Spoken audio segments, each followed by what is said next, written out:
bergerak sehingga satu bergerak tadi sudah kita temukan total berarti hari ini berapa Pak? Hari ini 15 sampai saat ini. Yang 13 berarti hari ini ya. Karena dua kemarin ya. 13. Kemudian tadi perlu saya sampaikan ada kesimpang siuran jadi ada 101 ya sebenarnya jiwa yang ada di tempat tersebut. Karena yang satu bayi itu meninggal di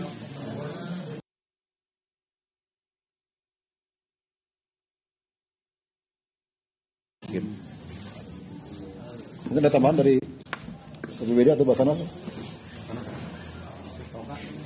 Baik, terima kasih atas waktu untuk press release. Yang pertama, kami ucapkan terima kasih dari Pak Danrem, Pak Dandim, Kalak BPBD maupun Pak Kapolres membantu dalam satu rangkaian tim SAR gabungan sehingga hari ini kita dapatkan 13 jiwa dari 35 yang kita laporan kehilangan. Namun ini laporan sementara. Laporan sementara apabila tidak menutup kemungkinan yang hadir ke sini silakan melaporkan kepada kami tim SAR gabungan di sini, kemudian nanti kami akan catat dan kami update terkait dengan data korban. Terus terkait dengan pelaksanaan hari ini dapat kami gambarkan untuk area pencarian sekitar dari kurang lebih jarak dari longsoran itu ke rumah penduduk yang dikenai longsoran itu sekitar 200 meter. Kemudian kami petakan ada dua rumah, dua kategori. Yang pertama adalah parsial sepanjang lebar 50, kemudian ada yang tertimbun, ada yang parsial tertimbun. Kemudian hari ini seperti Pak Danrem tadi sampaikan, eskavator 2 sudah berada di lokasi, kami 2 teknik pencarian dilaksanakan. Kemudian untuk safety kami lakukan untuk safety officer selalu memantau apabila ada pergerakan tanah kembali karena cuaca di sini sangat cepat berubah, terutama hujan begitu cepat datang kemudian berhenti. Nah itu paling enggak safety officer selalu visual apabila ada hal-hal yang sekiranya membahayakan dari tim SAR gabungan segera menginformasikan dan kita akan lari ke tempat aman, terutama dengan jarak di atas 300 meter dari titik lokasi. Itu aja menjadi yang bisa kami sampaikan, laporkan untuk menambahkan dari apa yang disampaikan dengan Pak Danrem. Demikian. Untuk korban yang selamat direlokasi kemana? Kalau untuk korban selamat tinggal Pak dari IC yang akan menyampaikan. Demikian. Baik, untuk korban selamat ini rata-rata sudah kembali ke rumah keluarganya yang ada di sini. Sementara 5 orang masih dirawat di rumah sakit. Dan juga memang kita belum membangun barak pengungsian karena penduduk di sini kan rata-rata punya keluarga.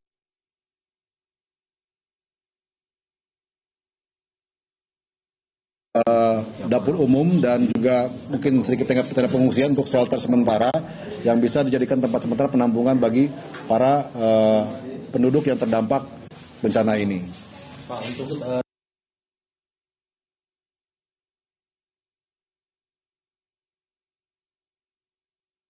untuk mulai dari kemarin sampai dengan tanggal 6 Januari. 7 hari. 7 hari. Bantuan Pak untuk logistik sendiri? Untuk bantuan logistik sementara masih kita bisa atasi secara manual, namun ini masih sudah banyak yang akan mengarahkan bantuan.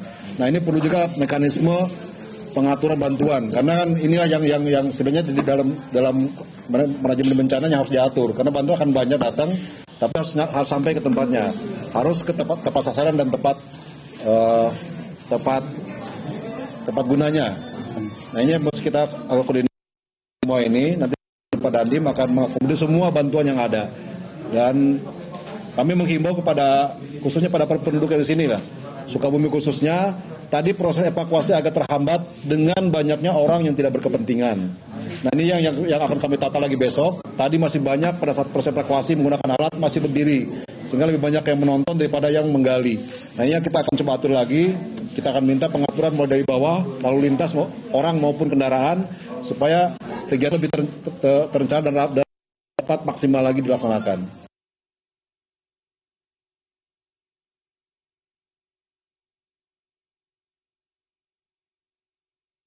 kan sesuai dengan Pak Sekdes juga kami terus diupdate. Ini adalah hasil update dari yang sisa terakhir adalah 26, kemudian identifikasi masih ada 6 di lokasi. Jadi apabila ada tambahan-tambahan nanti akan kami masukkan ke dalam daftar untuk ada beberapa korban atau warga yang masih mengalami kehilangan. Sementara by name, by address yang disampaikan oleh Pak Sekdes, Pak Kades, sementara masih 26 dengan data yang ada. Demikian apabila nanti ada tambahan nama yang berkunjung atau apa, nanti kami akan terima dan kami tambahkan sebagai daftar yang dicari. Demikian.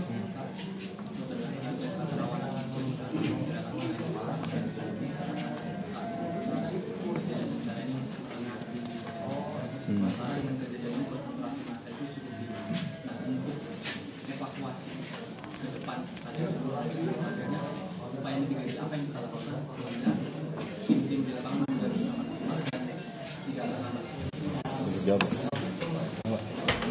Ya, BPBD. terima kasih.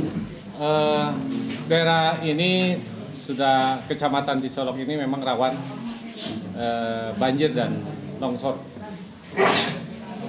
Sejak tahun 2010 sudah setiap tahun longsor sering terjadi di kecamatan ini, dan memang yang terbesar pada tahun ini akhir 2018, dan kawasan ini merupakan suatu prioritas kita untuk melakukan mitigasi bencana dari awal. Hanya memang penduduk sini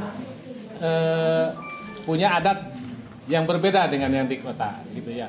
Jadi mereka itu menempati tempat-tempat yang memang mendekati ke area pertanian. Mereka tidak pernah memikirkan kondisi bangunan yang ada, ya. Nah, ini dampak dari perlakuan itu. Sumber dari curah hujan yang sangat tinggi, sumber air dari pegunung sana sumber itu tinggi dan tumpah ke bawah sehingga menggerus tanah tersebut. Dan kita sudah melakukan pengamatan sementara bahwa memang daerah ini adalah daerah yang rawan dan sangat rentan untuk terjadi pergerakan tanah dan tidak layak untuk dihuni, begitu. Ya. Rekomendasi untuk ke depan setelah pasca evakuasi ini apa? Setelah prioritas kita adalah evakuasi korban. Ya, setelah kita masa tanggap selesai, kita pencarian dilanjutkan atau tidak, nanti keputusan bupati. Tentunya juga ini butuh rekonstruksi. Ya, pasca terjadinya bencana longsor ini. Apakah nanti akan dievakuasi, apakah akan nanti direlokasi, nanti kita akan beritahu selanjutnya. Mungkin saya tambahkan karena ini kan sebenarnya kan masuk kawasan Taman Nasional Hutan Lindung Halimun Salak ya. Dan dari kultur masyarakat yang ada, mereka berladang di daerah-daerah yang teraseri yang kemiringan. Yang sebenarnya itu adalah untuk tanaman-tanaman keras sebenarnya kan. Dengan dijadikannya sebagai ladang, sebagai menanam tanaman-tanaman yang singkat dan tidak mempunyai akar yang kuat, itulah kejadian yang menjadi penyebab ini gitu. Sehingga mungkin ke depan mengimbau pada bupati juga bisa menghutan kembali daerah tersebut, memfungsikan lagi sebagai hutan yang mengikat air tanah yang lebih banyak lagi, sehingga